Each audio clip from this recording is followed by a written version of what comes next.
Hola a todos, somos Camila Villaverde y Claudio Casarino, alumnos de la Cátedra Finanza de Empresas de la Licenciatura en Administración de la Universidad Nacional de Santiago del Estero. Le damos la bienvenida a un nuevo video en donde abordaremos en detalle los temas referidos al mercado. En este video vamos a desarrollar los temas referidos al estudio de mercado para proyectos de inversión. El estudio de mercado es la primera tarea que tiene que tener en cuenta el evaluador, ya que ésta le va a permitir conocer en qué ambiente y contexto habrá de insertarse o continuar compitiendo. Este análisis tiene por finalidad aproximar sobre la viabilidad comercial o económica de un proyecto y determinar, por sobre todo, si las posibilidades de venta son reales y si los bienes y servicios podrán colocarse a las cantidades estimadas, de forma tal que se logren los objetivos propuestos. En esta etapa habrá que analizar el mercado con todas sus implicancias, para lo que el evaluador diferentes herramientas para desarrollar el escenario del proyecto. El objetivo de este estudio va a desembocar en determinar aspectos económicos que explican el comportamiento de los mercados vinculados con el proyecto, el mercado del proyecto y herramientas para proyectar la demanda. Bueno, como primer punto vamos a hablar del mercado y su clasificación desde un punto de vista económico. Cuando nos referimos a su concepto, entendemos que el mercado es un lugar no necesariamente físico en donde personas que actúan como compradores y otras como vendedores de bienes y servicios generan la acción de intercambio, en donde una parte pasa a conformar la oferta y la otra parte la demanda. También tenemos que tener en cuenta que los mercados van a estar compuestos por consumidores, tanto reales y potenciales, del producto o servicio. Son creaciones humanas y por lo tanto se pueden modificar en función de fuerzas interiores. Los mercados van a venir a resolver uno de los principales problemas económicos, que es el problema de la asignación de recursos, ya que estos van a determinar cuánto y cómo se van a aplicar los recursos disponibles, que son escasos, para producir los bienes que van a satisfacer necesidades ilimitadas, como ya conocemos, y la forma en cuales estos van a ser distribuidos. Al momento de hablar de la clasificación del mercado lo podemos hacer según diversos criterios. Para comenzar, tenemos el criterio de los bienes que se negocian. Entonces podemos hablar de un mercado real en el cual se van a comercializar bienes de consumo o bienes de producción. También tenemos el mercado financiero, que se va a dedicar a las negociaciones exclusivas de dinero o títulos representativos. También podemos hablar de la clasificación del mercado según los lugares en los cuales se comercializan los bienes, por lo cual tenemos la primera clasificación, que es interna o externa. El mercado interno se puede también clasificar como local, provincial, regional o nacional, según el alcance. El mercado local es el que se encuentra ubicado en una zona de una ciudad o pueblo en donde se concentran entidades que se dedican a la misma actividad. Provincial va a abarcar a toda una provincia que se dedica a la producción de un determinado bien. Regional, que significa dentro del país, va a abarcar a varias provincias que se dedican a la producción de un mismo bien. Por ejemplo, las provincias de Cuyo y su producción de uva y vino. Cuando nos referimos a un mercado interno nacional, se refiere a toda la producción de un país, las carnes argentinas, los perfumes franceses, etc. En cuanto al mercado externo, también tenemos la subclasificación de nacionales, de integración regional o internacional. Como última clasificación del mercado, contamos con el criterio del tiempo en el que se realizan las operaciones. Tenemos la velocidad, en el cual vamos a contar con un mercado de tipo continuo, en el cual se opera diariamente, o tipo discontinuo, en el cual va a operar periódicamente, como por ejemplo el mercado de productos agrícolas que solamente funcionan en época de cosecha. Después tenemos según el plazo. Tenemos el mercado de tipo presente, que opera con bienes ya terminados y valores presentes, o el mercado a término, que va a operar con bienes no producidos. Según la forma de organización, tenemos mercados de acuerdo con normas legales o mercado paralelo o en negro. Ahora pasamos a definir uno de los elementos componentes del mercado conocido como la demanda, que va a ser definida como la cantidad de bienes y servicios que son adquiridos por consumidores a diferentes precios en un tiempo determinado.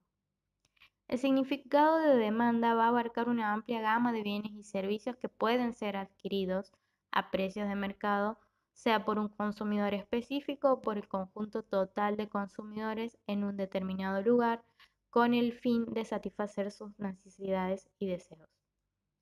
Para satisfacer sus necesidades, los clientes van a tomar decisiones acerca de cómo asignar sus recursos basándose en la prioridad que den a las mismas. Se define así una relación entre la cantidad que está dispuesto a comprar y los diferentes niveles de precio que puede asumir. Esa relación se va a explicar como una función lineal que va a ser conocida como la función demanda. Contamos con 5 tipos de determinantes que van a hacer posible un aumento o una disminución en la demanda. Entre ellos tenemos al precio, que va a ser inversamente proporcional a la demanda, porque cuanto mayor sea el aumento de las unidades monetarias para un tipo de bien, habrá menos gente que querrá o podrá comprarlo.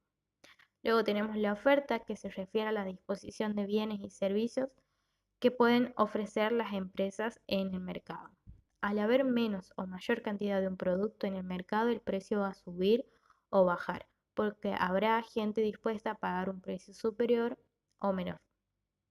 Luego tenemos el lugar, que se hace referencia al espacio físico o virtual donde estos bienes son. Siempre hay un factor de costo de transporte atribuido al precio de venta del producto y que va a ser directamente proporcional a la forma o método de transporte utilizado. La capacidad de pago del demandante también es un punto a tener en cuenta, y los deseos y necesidades, tanto básicas como secundarias. Ahora vamos a hablar del concepto elasticidad de la curva de la demanda. Cuando hablamos de elasticidad nos referimos a un estimador de cuánto cambia la cantidad demandada cuando se modifica uno de los factores de la función demanda. Lo que busca medir es el impacto o el grado de las variaciones de las demandas o las ofertas de los productos dadas diversas variaciones de precio. Tenemos algunos bienes cuya demanda es muy sensible al precio. Pequeñas variaciones en su precio provocan grandes variaciones en la cantidad demandada, por lo cual hablamos de una demanda elástica. Los bienes que por el contrario son poco sensibles al precio son los de demanda inelástica o rígida. En estos puede producirse grandes variaciones en los precios sin que los consumidores varíen las cantidades. Su intermedio se llama elasticidad unitaria. La elasticidad de la demanda se va a medir calculando el porcentaje en que varía la cantidad demandada de un bien cuando su precio varía en 1%. Si el resultado de la operación es mayor que 1, la demanda de ese bien es elástica. Si el resultado está entre 0 y 1, su demanda es inelástica. Contamos con diferentes clases de elasticidad. Tenemos la elasticidad precio, que va a tratar de medir la sensibilidad de la demanda a los precios. La elasticidad ingreso es la medida de la sensibilidad de la demanda de un bien a las variaciones en el ingreso del consumidor. Y la elasticidad cruzada va a ser la medida de la sensibilidad de la demanda de un bien en relación a las variaciones en el precio de otros bienes. Del estudio de las elasticidades de los bienes nos surge una clasificación nueva de los mismos, en los cuales vamos a encontrar a los bienes sustitutos, bienes independientes y bienes complementarios. Los bienes sustitutos van a ser aquellos productos cuya oferta o demanda dependen del comportamiento de los precios de otros productos. El claro ejemplo es el precio de la harina. Si sube, va a provocar que el precio del pan también se incremente, lo que a su vez va a provocar que el consumo del pan disminuya por ser más caro. En el caso de los bienes sustitutos, la relación existente entre la variación del precio de un bien y la variación de la demanda del otro bien es positiva, lo que significa que el incremento del precio del bien pan genera un incremento en la del bien tortillas y viceversa. Cuando hablamos de bienes independientes, son aquellos cuya demanda u oferta no dependen del comportamiento de los precios de otros bienes o productos.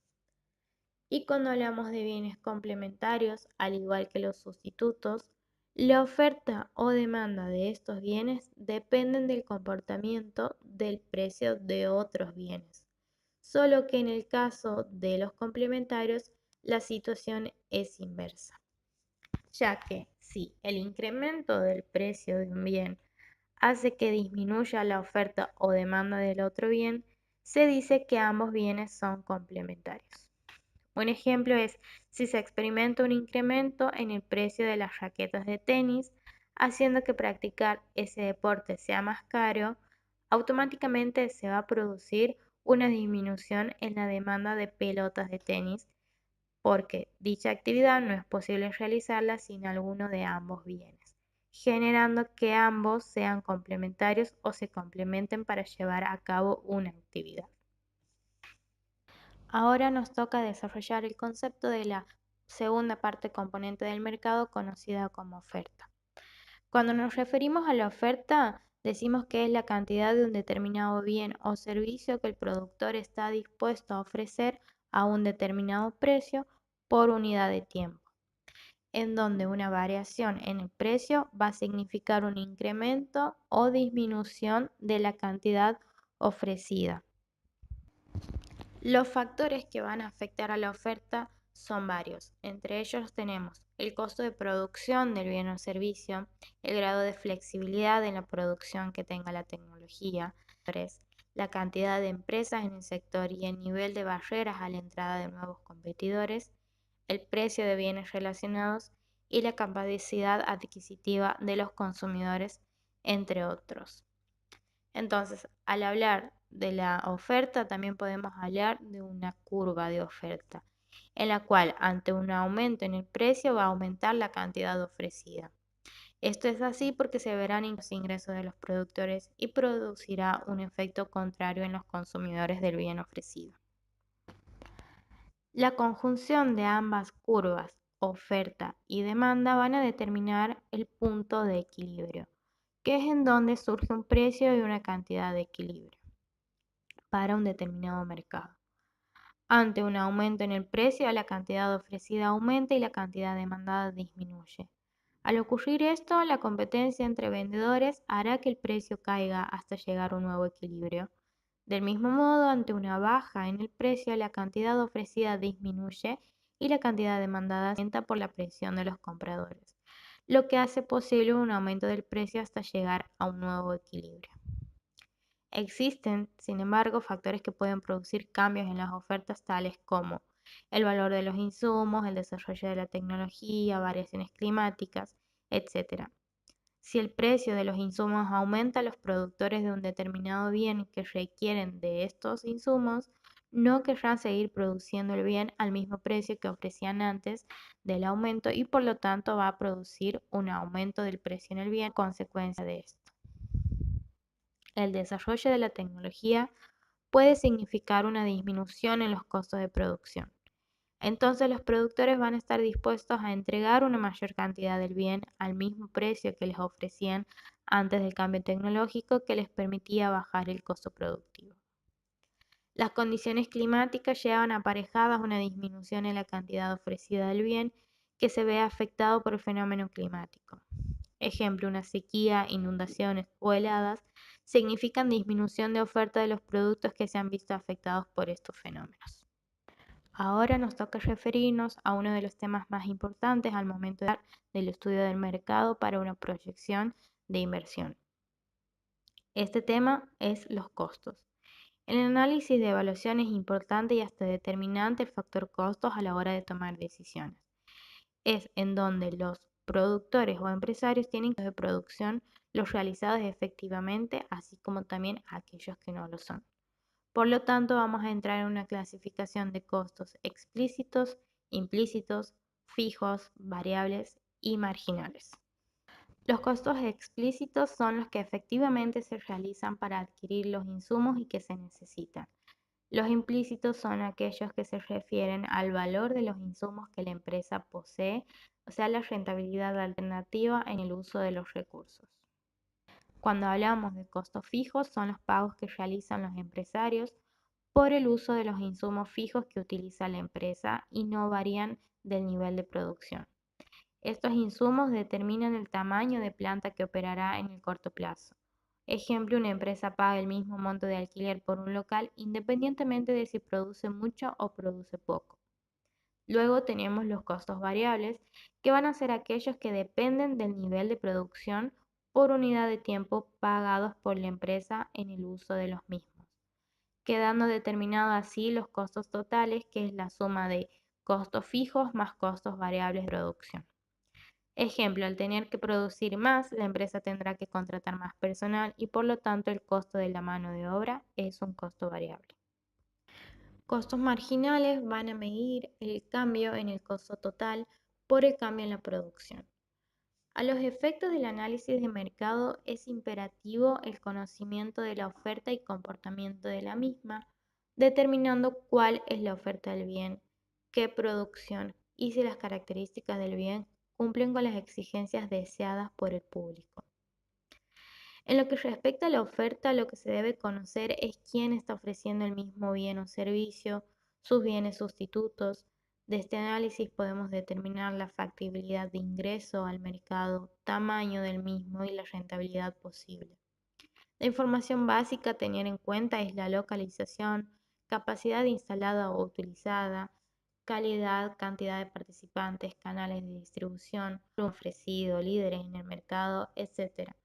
Por lo que es conveniente realizar un estudio de los oferentes con sus productos y servicios principales y complementarios. Entonces, el evaluador debe plantearse cuál va a ser la decisión a tomar teniendo en cuenta todos estos aspectos que tendrán como resultado la realización o no del proyecto. A modo de conclusión de esta primera parte en la cual desarrollamos conceptos de mercado desde un punto de vista microeconómico, consideramos importante que los evaluadores tengan en cuenta estos conceptos al momento de desarrollar sus análisis de cada proyecto de inversión presentado, sean para empresas con fines de lucro u organizaciones sin fines de lucro. Ahora paso a dar la palabra a mi compañero Claudio, que va a seguir con los conceptos de estudio de mercado, pero desde un punto de vista financiero. Buenas, mi nombre es Claudio y gracias a los conceptos mencionados con anterioridad por parte de mi compañera Camila, podremos no solamente definir los temas posteriores, sino también comprenderlos y asimilarlos de una mejor manera. Bueno, el primer tema que vamos a desarrollar ahora es el estudio de mercado. El estudio de mercado puede ser abordado desde diferentes ramas de estudio e inclusive la resolución técnica número 50 de Argentina lo define como un estudio que se hace sobre la viabilidad económica comercial de un proyecto. En cambio, si vamos a ramas de estudio como el marketing, lo podremos definir como la función que vincula a los consumidores, clientes e incluso el público para identificar y definir las oportunidades y problemas del mercado. Nosotros nos centraremos en la definición de las finanzas que se utiliza para la formulación y evaluación de los proyectos, en donde a esta la definimos como un estudio que se centra y se focaliza en la observación de las variables que determinan la conducta de distintos tipos de agentes económicos que afectan o podrían afectar el desempeño financiero de una empresa.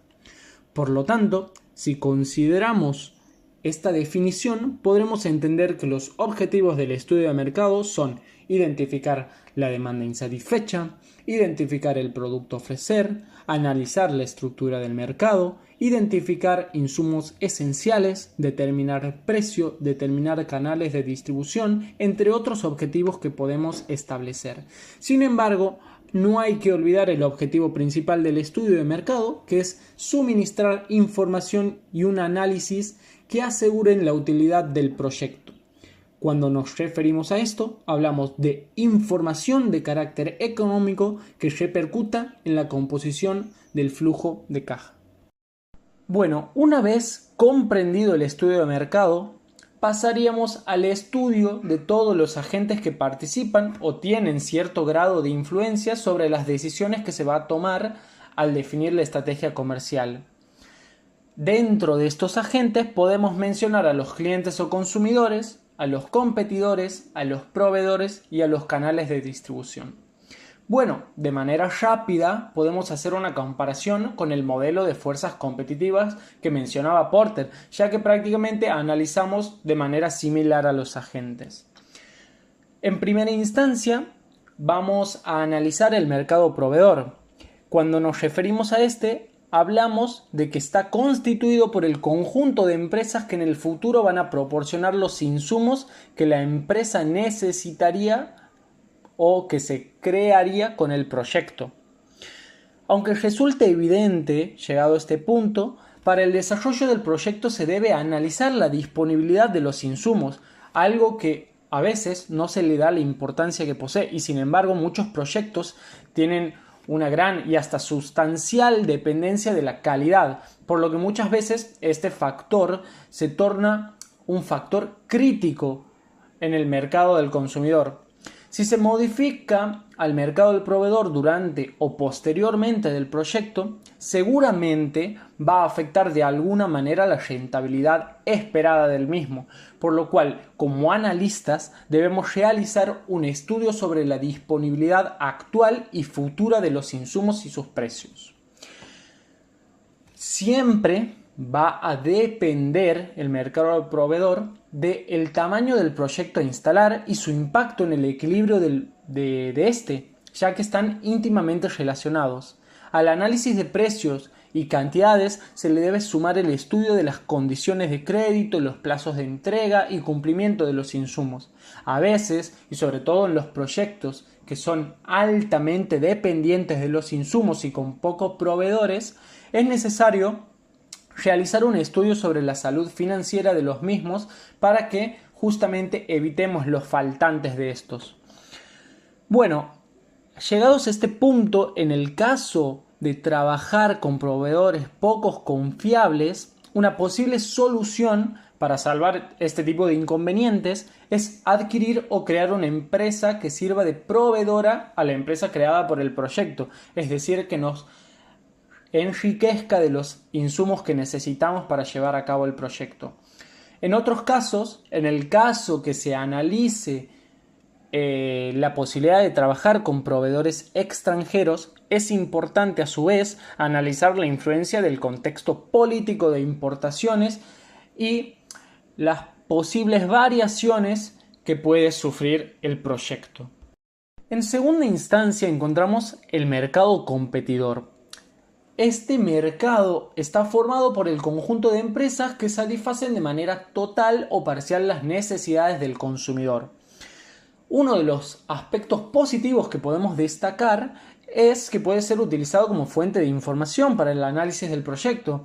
Obviamente es difícil acceder a esta información, pero si se tiene acceso a, por ejemplo, balances, estados de resultados, informes de gestión, se pueden obtener datos muy valiosos para el estudio.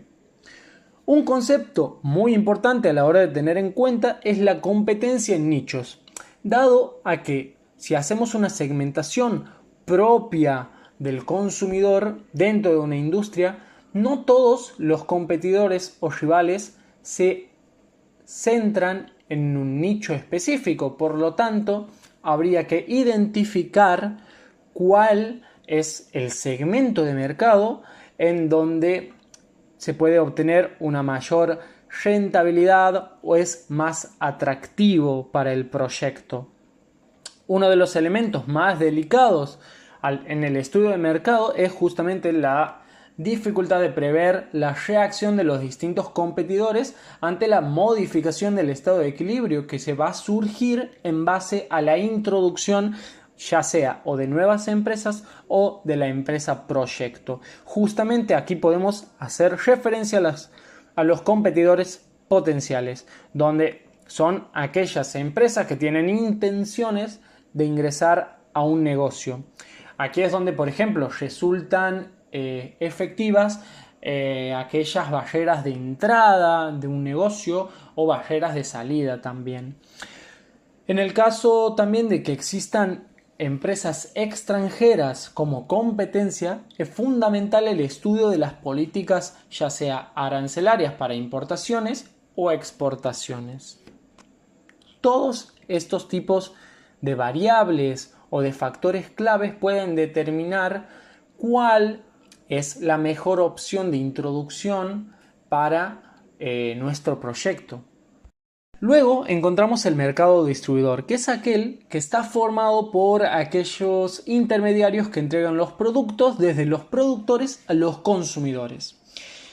Este rol que va a desempeñar el mercado distribuidor va a depender de qué proyecto se analice. Debido a que, por ejemplo, si consideramos un proyecto de bienes de capital como máquinas de fundición de metales, la distribución no va a ser vital como si lo va a ser en un proyecto de una gaseosa, por ejemplo, donde la distribución en tiempo y en forma va a ser una de las variables clave para el negocio. Donde en estos casos, por ejemplo, de bienes de consumo masivo, o puede ser el caso de bienes perecederos, el mercado distribuidor va a ser tan importante como el mercado consumidor. Donde del mercado distribuidor en ocasiones va a variar mucho la rentabilidad que puede determinar en ciertos casos. Existen tres medios donde podemos llegar al cliente, ya sea la distribución propia, donde la misma empresa productora se hace cargo de la distribución por terceros, donde una empresa de bienes y o servicios que es ajena a la empresa productora se hace cargo de la distribución, o la distribución mixta, que es aquella en donde se hace parte la propia empresa productora cargo de la distribución, como otra parte se hace cargo ajenos a la empresa productora. En el caso que se opte por utilizar una distribución por terceros, es fundamental una correcta elección de la empresa distribuidora. No hay que olvidar que el contacto con el cliente lo tiene el distribuidor, que es la cara de la empresa, y una mala selección de qué empresa puede hacerse cargo de la distribución puede atentar directamente contra la rentabilidad del negocio. Por lo tanto, aquí también podemos destacar dos tipos de variable: una distribución tanto directa, que el cliente es consumidor final del producto, o una distribución indirecta, donde el cliente es un mayorista o un comerciante del producto. Por último, encontramos el mercado del consumidor, el cual está formado tanto por los consumidores actuales como potenciales dentro de un mercado, en el cual nos podemos referir tanto a productos como a servicios. Y es el estudio que generalmente le vamos a dedicar una mayor cantidad de tiempo y le vamos a asignar mayor cantidad de recursos. ¿Por qué? Porque tiene una influencia directa sobre los ingresos de la empresa o del proyecto, y en ocasiones la importancia es tanta que puede determinar la obtención de un financiamiento, que puede ser tanto bancario como de diferentes tipos de empresas. Cuando estudiamos el mercado de consumidor, estudiamos al demandante en sí, y podemos clasificar su actitud de compra de diferentes maneras. Por ejemplo, podemos diferenciarlos entre razonamiento, hábito e impulso. Cuando hablamos del razonamiento, hablamos de un consumidor que analiza midiendo costos y beneficios de manera racional, hace una comparación entre dos opciones o más y opta por la que les resulta más conveniente. Este tipo de compra lo que hace simplifica las estimaciones de la demanda. Por lo tanto, nosotros vamos a poder determinar que va a evaluar una compra de bienes de capital, intermedios o servicios, y en base a lo que le parezca más conveniente, dado por ejemplo precio y calidad, pueda determinar una opción el comprador. Luego pasamos a una actitud de compra que puede ser el hábito, que es en el caso en el cual el consumidor compra por costumbre. Es aquel tipo de consumidor que, por ejemplo, tiene apego hacia una marca y le da valor, tiene un gran valor esta marca para él. Por lo tanto, en muchos casos es mucho más complejo modificar la demanda dentro de un consumidor que ya está muy apegado a una marca. Y por último encontramos el impulso, que En este tipo de compra el cliente se puede encontrar frente a un producto de necesidad primaria o secundaria, pero solamente se logrará una intención de compra si le logra llamar la atención al mismo. Es decir, en este tipo de actitud de compra incide de gran manera cómo se comunica el producto. Aquí, por ejemplo, podemos tener en cuenta el packaging, la manera de exponerlo, cómo circulan los potenciales compradores y todo tipo de variable que afecte la accesibilidad del producto o servicio. Una vez mencionado los agentes que intervienen en el estudio de mercado, debemos tener en claro una cosa. Es que existe la necesidad de recopilar información sobre qué piensan las personas sobre el ámbito industrial del producto o el servicio que se quiere llevar a cabo con el proyecto. Por tal motivo, es necesario que realicemos un proceso de recopilación de información. De esta manera podemos hablar de diferentes tipos de análisis, pero el más simple es aquel que es llevado de manera cronológica, con análisis históricos, análisis vigentes y análisis de proyecciones. El primero hace referencia al pasado, donde tiene la función de reunir información de carácter estadístico para proyectar situaciones a futuros de cómo puede ser el crecimiento de la demanda u oferta. Además, también vamos a establecer tipo de relaciones y cómo se afectaron diferentes tipos de variables. Luego está el análisis vigente, que hace referencia, por supuesto, al presente, donde es la base de cualquier predicción. Aunque la información se ve imposibilitada para diferentes tipos de análisis, en ocasiones se utiliza para generar una constante a futuro, pero este no brinda una buena calidad de información. Y el análisis quizás más importante para evaluar el proyecto es el de proyección, el de a futuro, que en esta etapa se estima el comportamiento de las variables que pueden influir en si el proyecto continúa o no. Este tipo de análisis, como he dicho, son muy importantes a la hora de llevarse a cabo, en donde cada uno va a cumplir su determinado rol a los efectos de la implementación del proyecto, el cual, como decía anteriormente, nos interesa sobre todo la proyección futura, para realizar un pronóstico a partir de una situación actual, la cual la situación actual es dada por los hechos pasados. El procesamiento de la información contempla diferentes tipos de fuentes, las primarias y las secundarias. Las primarias están constituidas por el propio usuario o el consumidor del producto. Y las secundarias son todas aquellas que reúnen la información escrita existente de un tema, ya sea que estén en estadísticas de un gobierno, libros, datos de empresas propias o ajenas. Aquí encontramos las técnicas que, por ejemplo, más utilizadas son a la hora de realizar estudios estadísticos son las de fuente primaria, la cual consiste generalmente en elaborar un cuestionario que luego será aplicado a una muestra representativa para determinar si es factible o no el proyecto. Habiendo mencionado las técnicas de recopilación de información, podemos mencionar ahora las herramientas para analizar el mercado.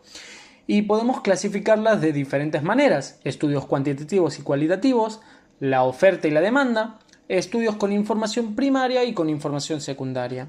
El primero hace una distinción entre cuantitativos, que nos permiten, como su nombre lo indica, cuantificar el mercado, tomar una muestra representativa y poder proyectar los resultados con un margen de error acotado. Los estudios cualitativos, por su parte, permiten evaluar las tendencias, saber los por qué, pero, sin embargo, los resultados de estos no son proyectables.